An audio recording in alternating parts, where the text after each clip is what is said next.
ग्वालियर में पूर्व मंत्री इमरती देवी का बड़ा बयान। ग्वालियर चंबल अंचल में बीजेपी की जीत का दावा किया। पूर्व मंत्री इमरती देवी ने कहा कि ग्वालियर चंबल अंचल की 4 सीटों पर कांग्रेस की सफाई होगी। बीजेपी चारों की 4 सीटें जीतेगी।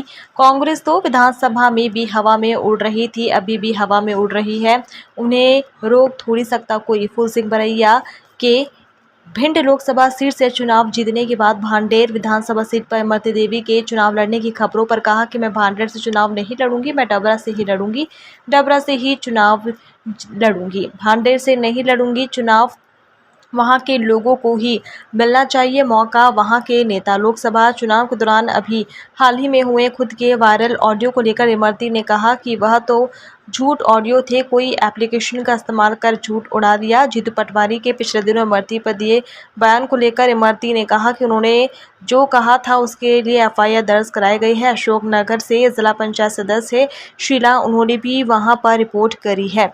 जीतू पटवारी की गिरफ्तारी को लेकर बोली, मैंने रिपोर्ट करी है तो गिरफ्तारी तो चाहेंगे ही। अपने बयान पर जीतू पटवारी के माफ़ी मांगने को लेकर इमरती ने कहा कि पहले जूता दे दो फिर माफ़ी मांग लो, मैं ऐसी माफ़ी नहीं मानती। इमरती ने मुख्यमंत्री और प्रशासन से निवेदन करते हुए कहा कि उन्हें जल्द से जल्द उठाकर जेल में डालो। इमरती पीएससी के जीतू पटवारी को लेकर जेल में देखना चाहती है।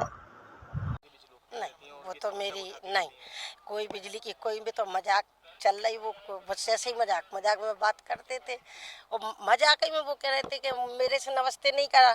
मैंने कही क्या क्यों नहीं, मैंने कही क्यों नहीं करेंगे, लाइट कट जाएगी तो मजाक तो चलते ही रहते। मंत्री हैं वो हमारे, और हमारे यहाँ 24 घंटा लाइट रह रही, लाइट की कोई परेशान नहीं है, सब मजाक में बात चल रही थी। हम यार मजाक ही क्यों लेते हैं।